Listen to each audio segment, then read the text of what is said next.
रश्मि अनुज की खरी खोटी सुनाकर उसके हाथ में उसका रुमाल रख कर वहां से चली जाती है। और उसने आज तक काफी सारी लड़कियां डेट की थी और हर लड़की अनुज के साथ से उसके पैसों की ही वजह से थी।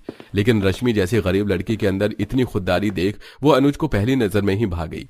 अब अनुज हर दिन रश्मि का पीछा करने लगा था।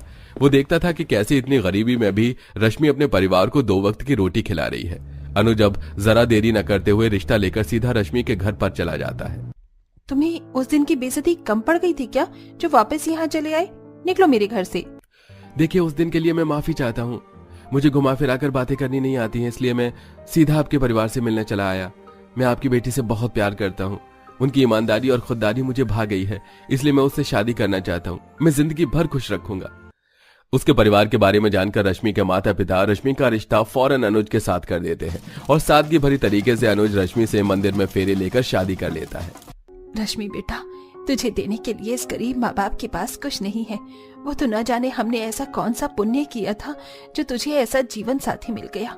ये जो तूने शादी का जोड़ा पहन रखा है ना, जानती हूँ बहुत पुराना है, कपड़ा भी घिस गया है, लेकिन इसे मैं तेरी शादी के लिए ही संभाल के रख रही थी।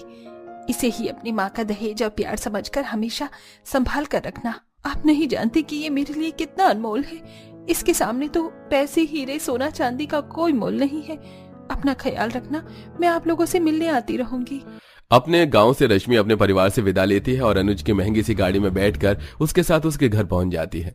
अनुज का इतना बड़ा बंगला देखकर रश्मि हैरान हो ही रही होती है कि तभी अनुज के परिवार वाले रश्मि और अनुज को देखते हैं और उसके बिन कहीं सब कुछ बात समझ जाते हैं। अनुज, ये सब क्या है? तुझे हमने गांव प्रॉपर्टी के लिए भेजा था ना कि शादी के लिए। ये तो किस गांव के गवार जाहिल भिखारी को उठा कर ले आया है। माँ, इसका नाम रश्मि है। रश्मि भले ही गरीब परिवार से है, लेकिन एक बहुत अच्छी लड़की है। देख रहा है कितनी अच्छी है? जरा इसके कपड़े तो देखो, कितने फटे हुए हैं। इससे अच्छे कपड़े तो हमारे घर पर आने वाले गरीब फकीरों के हैं।